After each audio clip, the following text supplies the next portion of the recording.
Okay. So we want to take a look on the first chapter, which is chapter 1, the introduction. Okay.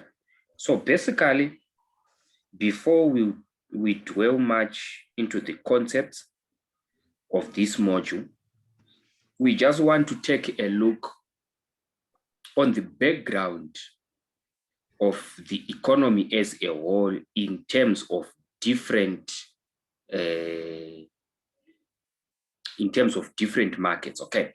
And then we'll see where does labor economics emanates from, okay? So basically we know that we have several different markets within an economy. We have what is known as the goods market. We have what is known as the goods market.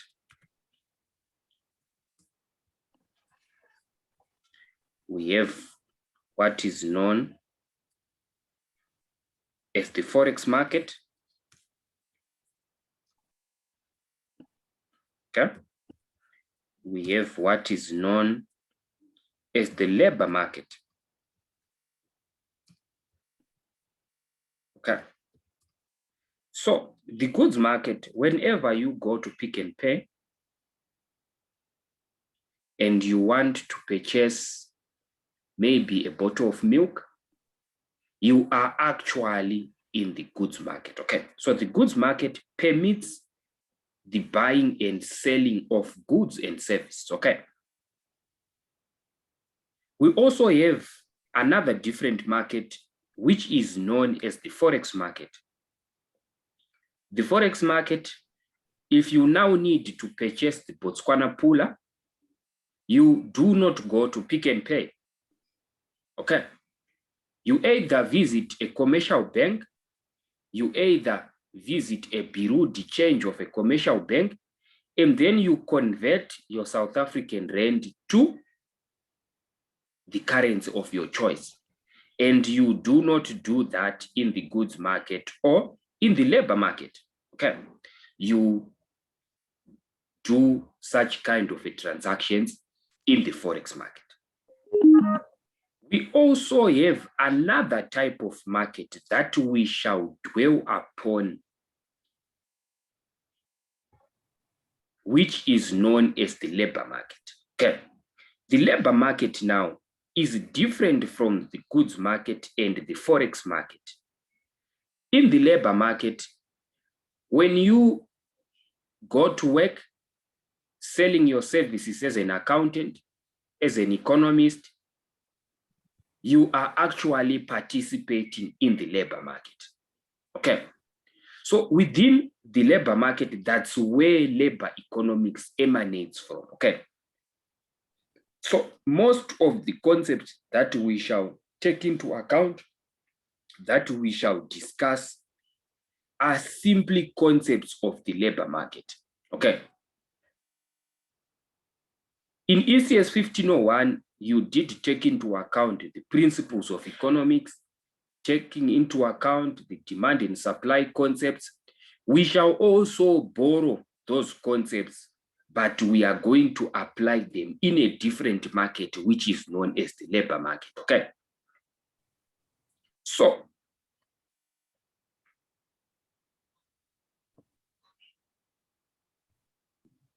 why do we study the labor market? Many questions concerning labor and the economy do not only relate to facts, but also to normative questions. Okay. Value judgments are required from those involved because many such questions cannot be simply answered by looking at facts. So we know we have different, or specifically different kind of facts. We have normative facts that are based on value judgment. Okay. They are different from positive facts that are based on facts. A normative statement or a normative question could be, if I ask Fatima, which economic disease do you think is quite better between unemployment and inflation?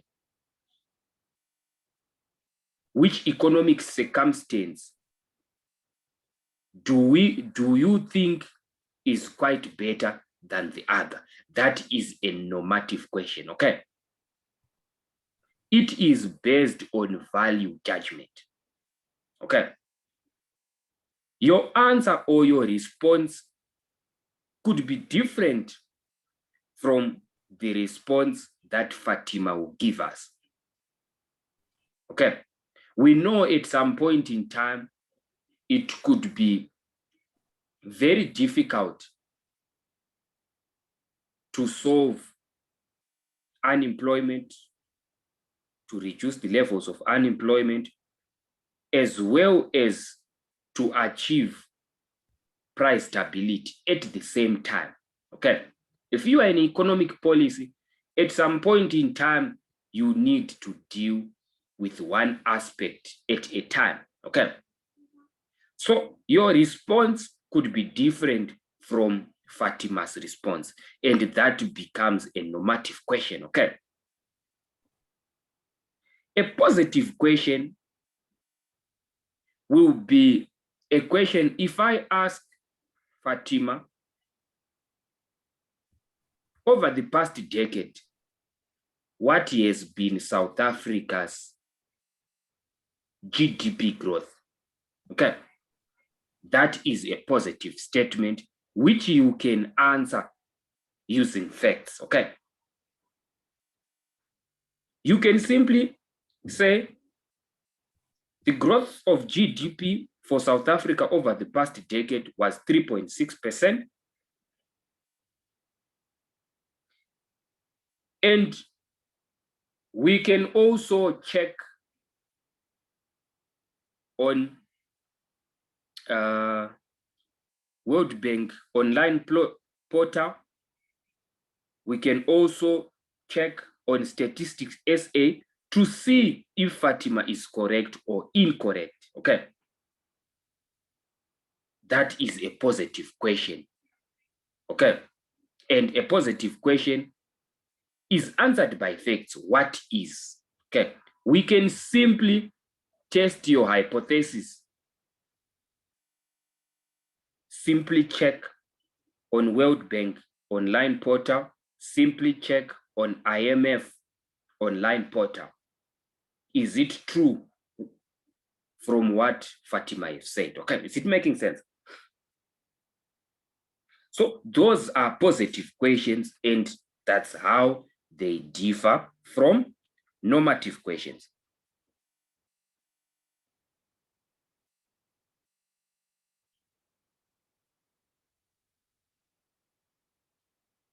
Okay. So the labor market is an imaginary marketplace. We do not have a market center, just like when we incorporate a goods market. It is an imaginary marketplace where labor is bought and sold. Although governed by the same principles of supply and demand that govern other markets, like what we have discussed earlier on, to say within the labor market, we also incorporate the demand and supply principles from what you did in ECS2604. But the only difference comes about within the fact that when you were doing ECS2604, you were referring to the demand for bread, to the supply for bread, or any product that you gave as an example. We simply borrow the concept. We then apply the concept in an imaginary marketplace known as the labor market, whereby we will simply emphasize that it's no longer the supply for bread, it's now the supply for labor. Okay. It's no longer the demand for bread as you did in ECS 1501. It's now the demand for labor. Okay. So it's simply the application. That's why ECS 1501 are principles. Okay. So the first difference between the labor and the good market is that the worker is a person and not a product. Okay? Principles of fairness or equity and humanness are therefore essential elements within the labor market. We do not trade a person in the labor market. We are not selling a person as we were selling bread in ECS 1501. Okay. An employer buys the services of the worker and not the worker. We are not trading the worker. We are simply engaging transaction using the services of the worker, him or herself. Okay. That is also one of a pertinent issue when we are considering the labor market. The employer buys the services of a worker. He is buying the accounting services of an accountant, not buying the accountant himself, okay? But we know the services of a worker cannot be separated from the worker himself. A contractual relationship which differs from what would be found in the product market has to exist. Okay, is it making sense, Fatima, Kerry? Yes, 100%. Yes. So these are amongst the unique characteristics of a labor market. This is how it differs from a goods market. The goods market, we are trading the good itself. Here, we are not trading a person. We are simply trading the services of that person. But at the end of the day, we cannot separate the services of an accountant with the accountant himself. And within the goods market, there are no contractual relationships. But in such kind of a market, which is the labor market, it does exist, okay? Okay.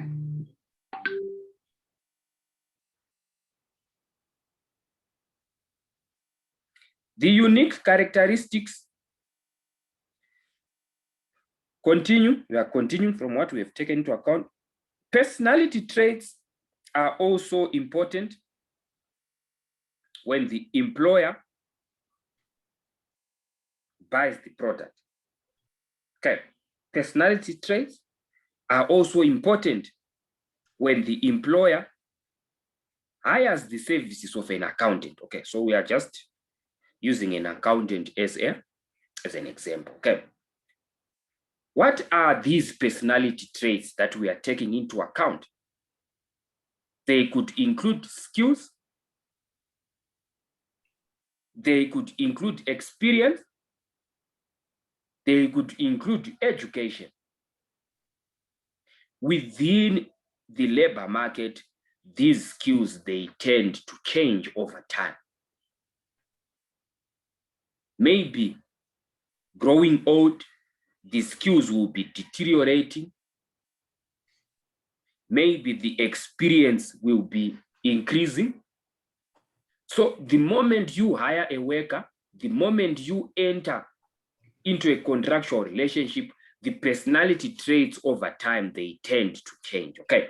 Unlike some products markets, there is also more than one market or clearinghouse. That is also another difference between a labor market and the goods market. Unlike from a product market, there is more than one market, okay?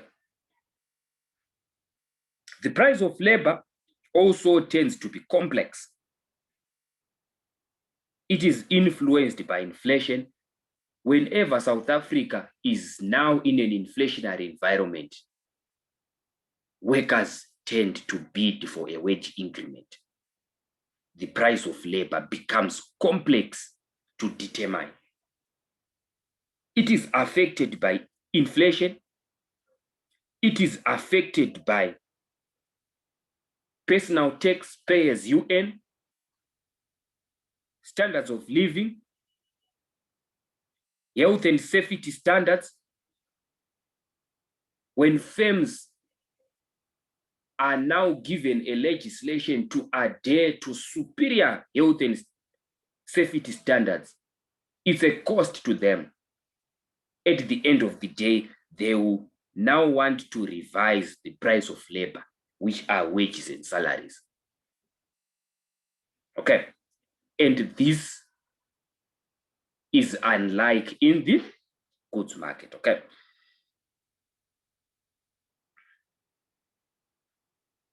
So what are the important functions of a labor market? They facilitate in the allocation of human resources among alternative users. They facilitate in the allocation of human resources among many users, among many employees. They distribute incomes, which could either be in terms of wages or salaries, as incentives and as rewards to workers. So the important function of the labor market, first, they help us to allocate human resources, okay? If there is too much labor supply, the market itself will react in such a manner such that the surplus is accommodated.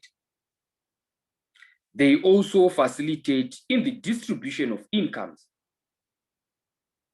which could be through wages and salaries, okay? So, the labor market should, by their functioning, contribute to the following objectives. There must be efficiency. We must try as much as possible to produce the maximum output out of the maximum income. And that is what we are referring to, one of a fundamental principle, which is efficiency, okay? Equity, this implies equity of opportunity for all in access to jobs. It must be fair for all to access jobs, training, treatment at the workplace.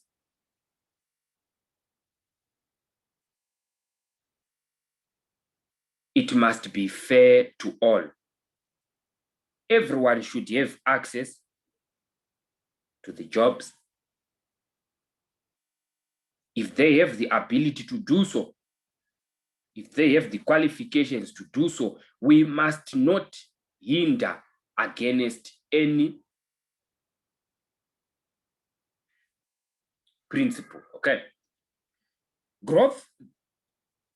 The labor market operations should increase employment in the future and contribute to, not hinder, the levels of productivity and income. The labor market should grow over time. When the labor market grows, it means by that same token, it has the ability to attract more workers, increase employment probabilities, and then not decrease the levels of productivity and income, okay? The other principle is the principle of social justice. This refers to the extent to which society acts to minimize any negative effect on the labor market that may fall upon workers' welfare, and to redress harm that may have been done. Okay, so there should also be social justice. The workers' welfare must not be subject to harm at any point in time. So, like any other models, every model that you take into account, every model that you incorporate, it must have underlying assumptions. So we are going to start with a model that is known as a perfectly competitive labor market. This is of a one extreme compared. Here we do not incorporate the monopoly. Here we incorporate what is known as a monopsony. Okay. On one extreme, we have the perfectly competitive market. What characterizes the perfect competitive market, or what are the assumptions? One, there is full and perfect knowledge of the market. There is information symmetry. There is information symmetry. I'm not sure if that's the correct spelling, but I think so. Everyone knows the price of labor between the employee and the employer. There is no one party that has more knowledge compared to the other. Information is readily available. Okay, this is one of an assumption or a characteristic of a perfectly competitive labor market. Workers and employees are rational. We have rational workers. We also have rational employees. What do we mean? We are simply saying, if you increase the wages or the salaries per unit in time, this worker will also increase the time that he or she devotes at the workplace.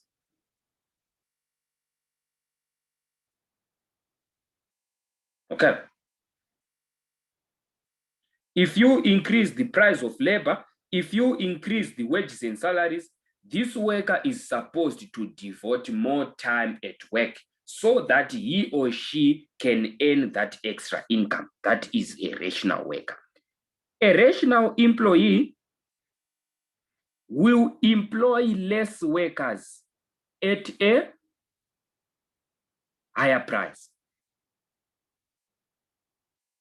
If it is now expensive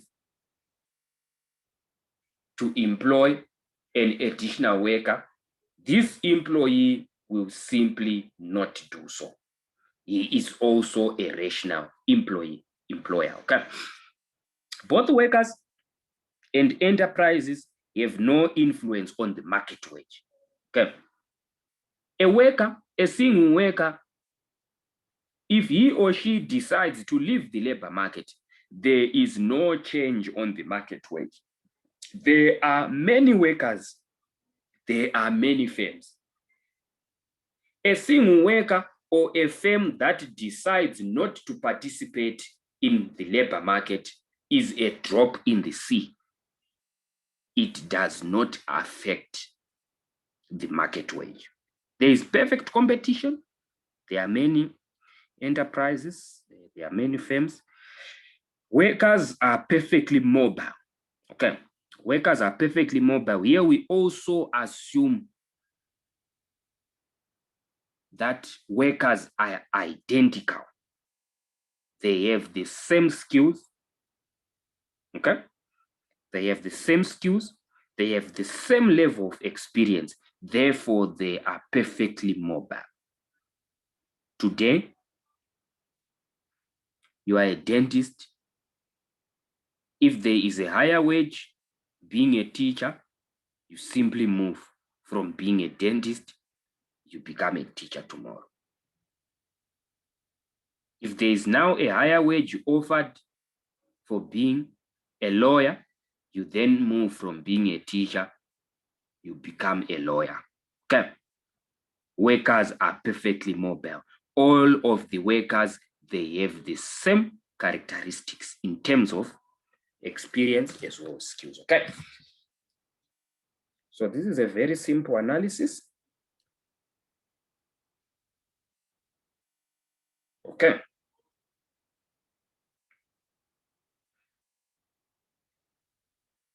So let's take a look on the graphical analysis of the labor market.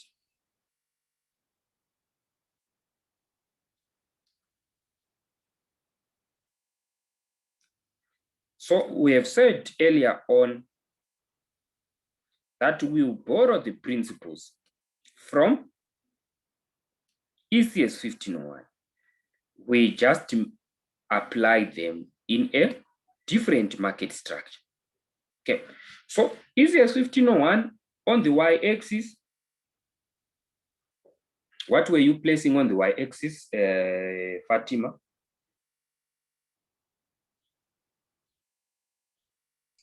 Would it be the wage rate? Okay, yes, thank you. Here you place the wage rate.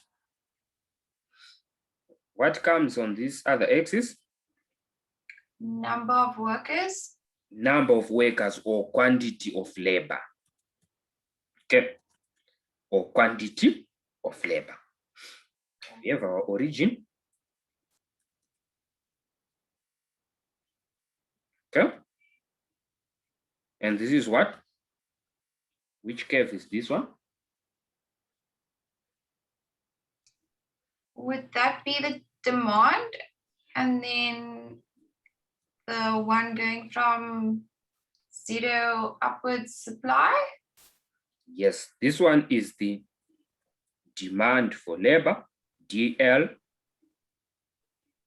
This one is the supply for labor, SL. Okay.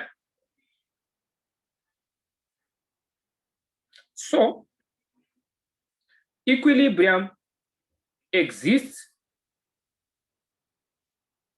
where the demand of labor and supply of labor interact. This becomes our equilibrium wage rate. Equilibrium wage. Our equilibrium wage is determined by the supply of labor and the demand for labor. Who is supplying this labor? Who is demanding this labor first?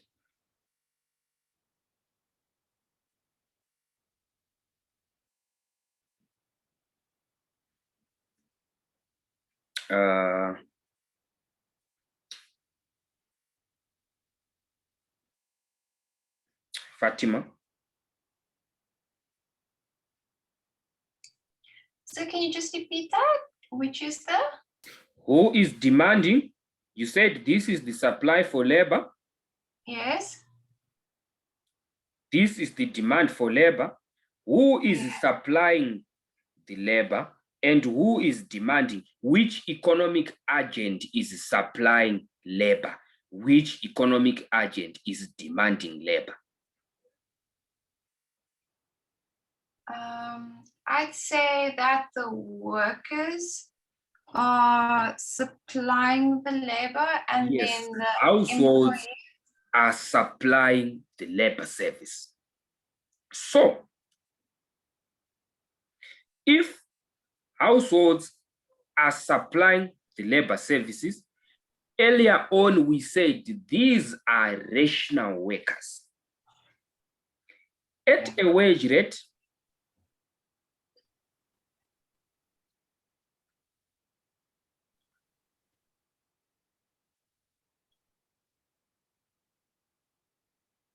at a wage rate of 2,000 Rand.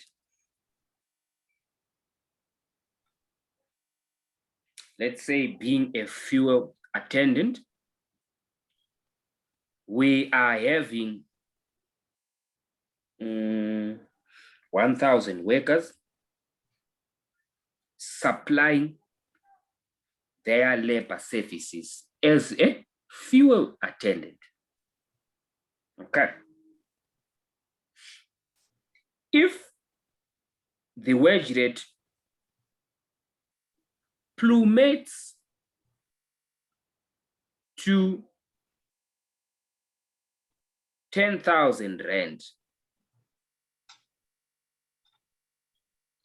you will see this market flooding. Those who were working at ShopRite, those who were working in casinos, those who were working in what else, in restaurants, you will see them now trying to join this kind of market, which is offering 10,000 Rand per month. Okay. It's a very proper mechanism. Maybe me, I'll also join them. These guys, 10,000. Let me go and offer my labor service there. So at the end of the day, you will see many workers joining such a, can say how many? Maybe now there are 5,000 workers. Okay. This is how the supply for labor operates. Okay. Later on, this is the market supply. Okay. Later on, you will need to identify the market supply with how it does differ from the individual supply. Okay. The market supply differs from the individual supply of labor. The individual supply of labor, we make use of a different model, which is known as the backward bending supply for labor. Okay, so this is the market supply of labor. That's why at first we introduced the perfectly competitive market structure. It is a market supply for labor, not on the individual basis. Okay, a market is simply the summation of all individuals. Okay, so this is how the supply for labor react.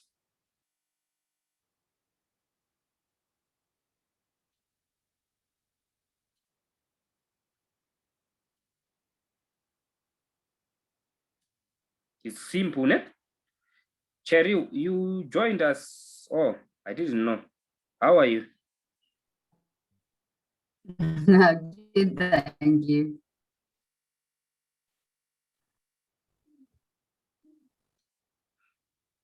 Okay.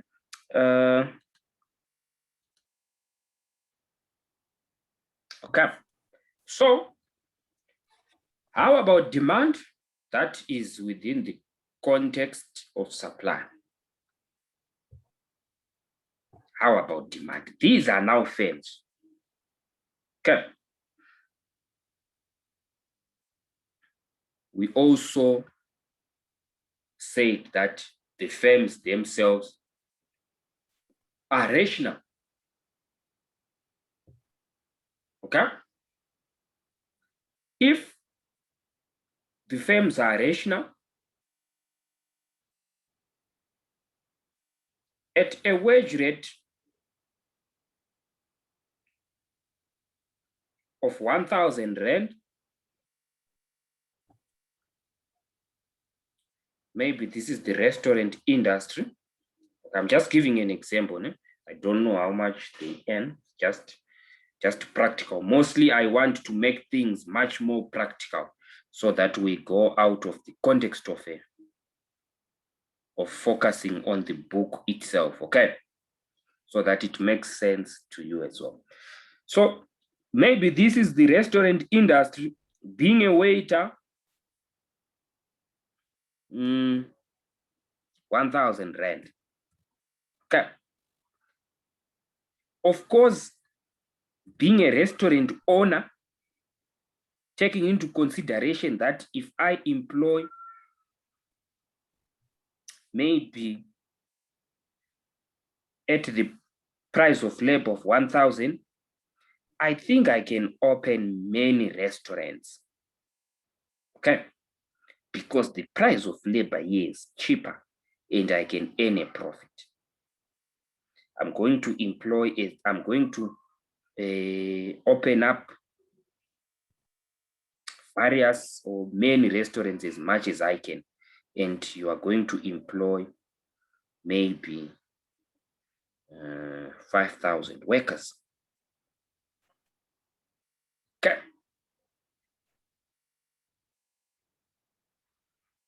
Tomorrow the government wakes up and say, no, the minimum wage that any South African citizen must earn should be 7,000.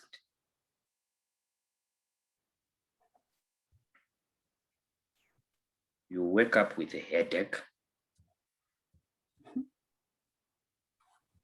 I can no longer employ 5,000 workers, paying them 7,000 after every month. Some of them must go home.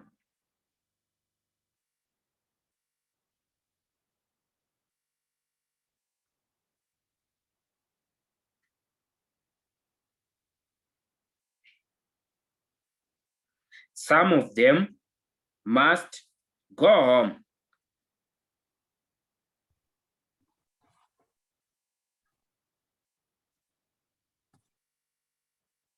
You end up employing maybe only 1,500 workers.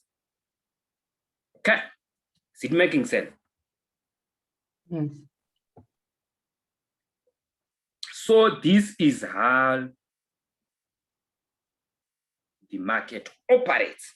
Okay, so at the end of the day, we need to have an equilibrium. Okay, we need to have an equilibrium wage rate. An equilibrium wage rate is simply a manifestation of the supply for labor and demand for labor. When these two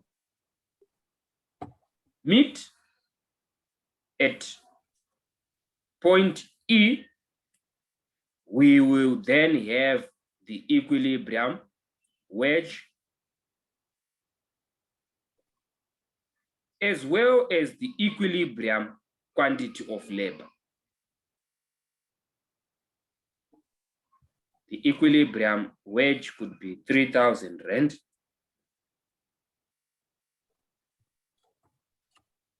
The equilibrium quantity of labor, workers that are supplying their labor services being equal also to the number of workers that firms are demanding. That's what an equilibrium means. It means we are equilibrating two aspects, two variables. The right side is equal to the left side. What is demanded is equal to what is supplied. That's what an equilibrium in the layman's perspective refers to. It could be 3,000 workers. So this is a very simple analysis. Okay. So we shall not dwell on that, as we have already taken it into account.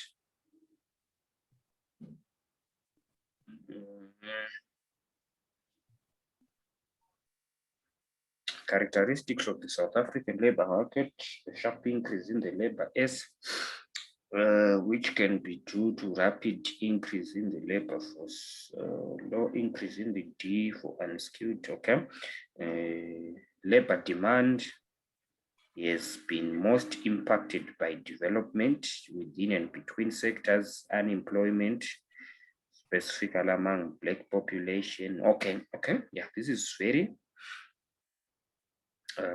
very significant. This is very important. Okay, it's fine.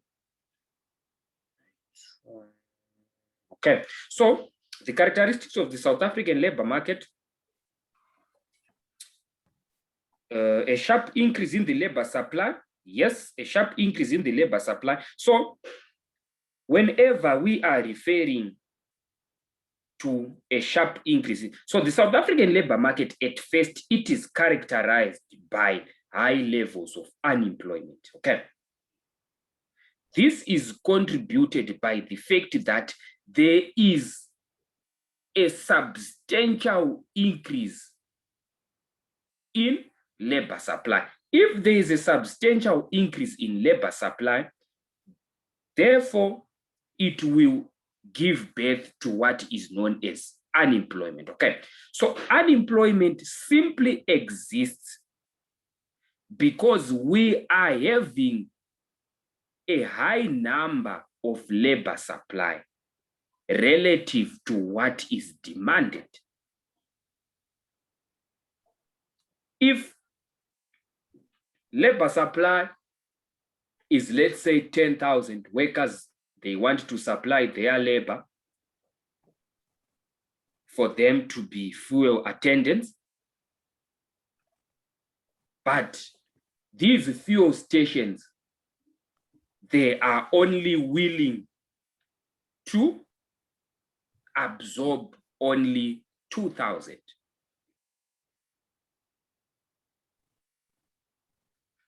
We have 2,000 here.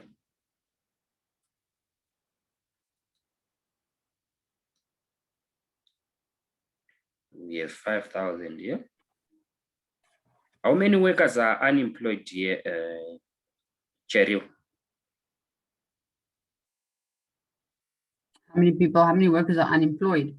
Yes, how many workers are unemployed in such a sector? 3,000. 3,000 workers are unemployed. Okay. Labor supply is 5,000. What is only demanded is 3,000. So this is one of the characteristics of the South African labor market. It is highly characterized by an exorbitant supply of labor compared to what is demanded. Okay. Also, the other characteristic of the South African labor market is that there is low demand for unskilled workers or semi-skilled workers.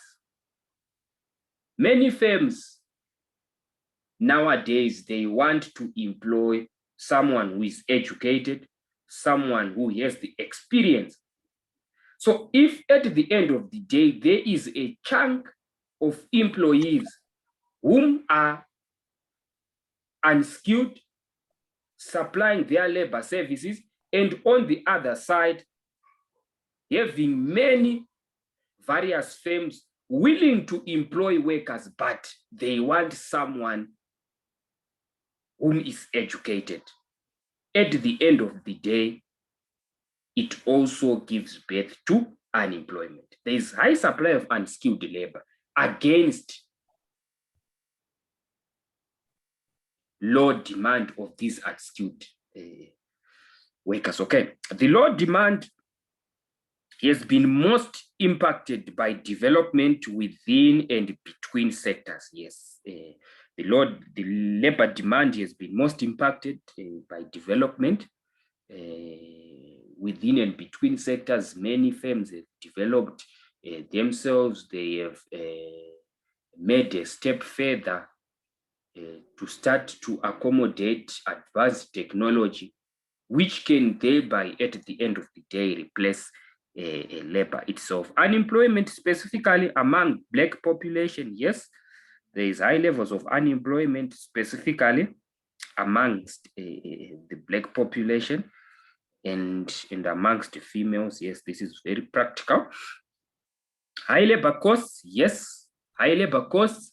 At the end of the day, the South African legislation or the government has simply put in a minimum wage.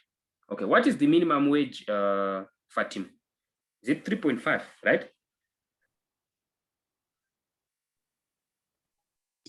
Isn't it 4? 4,000. I don't know, I'm not sure. Because 3.5, you can barely survive on that. It's 21 Rand 67 per hour times an average of about 189 hours a month is about 4,000. It's about 4,000. Is it Yeah. 4,000? Okay. Roughly, yeah. Okay. Okay, cool. So you are required to pay each employee 4,000. Okay, that's what it means.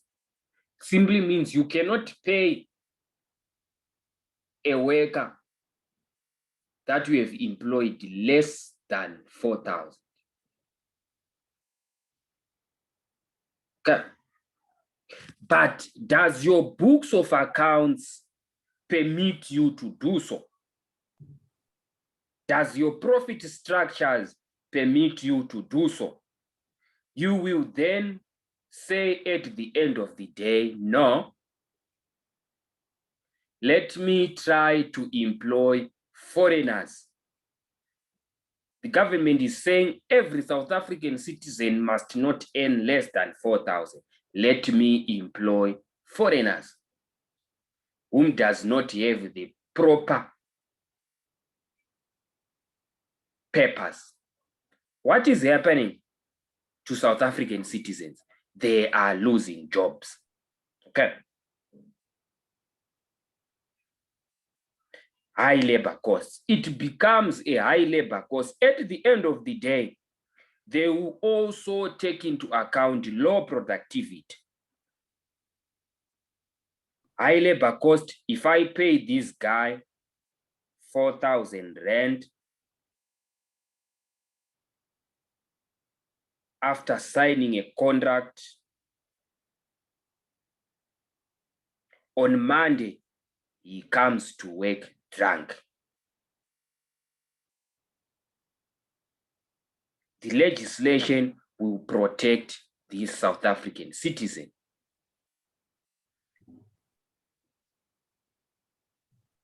Let me not employ him. Okay. It's not easy to terminate a contract, an employment contract. It's not something you can simply do over a short period of time. So firms will incorporate the high labor cost, that minimum wage, as well as productivity. If this guy is coming every Monday with babalas, my productivity levels will start to dwindle. Okay, so the labor market segmentation, we have what is known as the primary labor market. We have what is known as the secondary labor market. The primary labor market is quite advanced. This is a type of the labor market in which it is characterized by better working conditions. It is characterized by better working conditions. It is characterized by employment contracts within a primary labor market. There are employment contracts. What else? It is, yeah. There are better working conditions. There are employment contracts. There are higher wages in the primary market. The secondary market is another type of market in which none of these are present. There are no employment contracts. It's just like someone who is working, maybe we can give an example of a spaza shop working in a spaza shop, you are actually in the secondary labor market. There are no employment contracts. There are no better working conditions, of course. You are just maybe sitting on a small chair the whole day. There is no aircon as compared to primary labor market. So at some point, so within so that is also one of the characteristic of the South African labor market. Extensive income inequalities, yes, which continuously increases. So that is also another point. Extensive income inequalities, okay? This is very, very practical, very practical. Income inequalities could be based upon gender, could be based upon race, could be based upon color. Those are the most forms of income inequalities, and they are prevalent in South Africa. Okay, so this is the last slide that we wanted to incorporate. Any questions? Any questions? I know you have questions. I know Kerry, you have questions. Cherry, I know you have many questions. Fatima, positive, you have questions. Yes. I think you've covered everything quite nicely. Okay, that one is Kerry, ne? Kerry. Yes, Kerry. Okay. Cherry, I never heard your voice. Is your mic fine? You did actually cover everything quite well, thank you. Okay, thank you, Cheryl. Fatima. Same on my side, sir. Okay, so no questions. Okay, so so on that timetable, we meet every Sunday. Today it's Sunday, 11:15. So actually, I know someone asked. I don't remember who it was. Many students they said no. If we incorporate this timetable, we'll be done with everything in 3 weeks. And the moment we now want to write in November, it means we need to re-register again around September, so that we can remember the concepts and the like. So there was need to make a step-by-step approach, so that by the moment of the exam time, we shall then do the exam revisions. At least you would have covered everything on a better scale, and then when we do the revisions, you'll be on a better side. So that was the main idea behind revising the timetable. Okay, I think it was Kerry who did ask me that. No, I was just pretty much, yeah, there was a revision because it was supposed to be on a Sunday. It was just a time revision.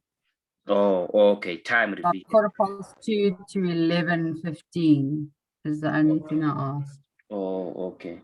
Oh, okay. I had said Would it be 2:15. possible? Okay. So I don't know how everybody else feels about it, but would it be possible to maybe start like at 10 instead of 11? Sorry, come again? Would it be possible to start at 10 o'clock instead of 11:15? Like just an hour earlier? Okay, just an hour earlier. Let me check, because I don't know how everybody else feels about that. I'm okay with it. Okay, let me check my schedule. Let me check the timetable as well before we conclude. before we conclude, I have a class at 9:15. I have a class at 9:15. That one is ECS2704. So Okay, so it won't work. I'm not sure if I will be. Okay, then it's fine if it won't work. I was just wondering if we could do a bit earlier. But it's okay. Okay, yeah, I'm not sure if I'll be done by 10 o'clock, because of course these guys will claim for their hours if they continue to lose a lot of them. Okay, No worries. Thank you. maybe we can place it at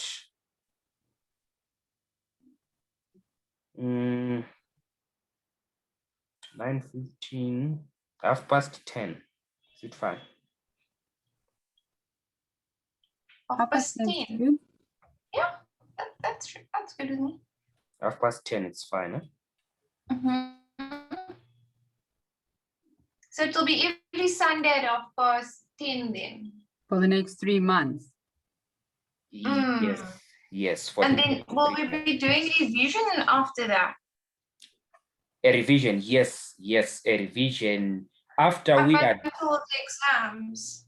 Yes, after we are done with everything, after we are done with the concept. The good thing is about this module is that the exam question papers, they are available relative to those that are online.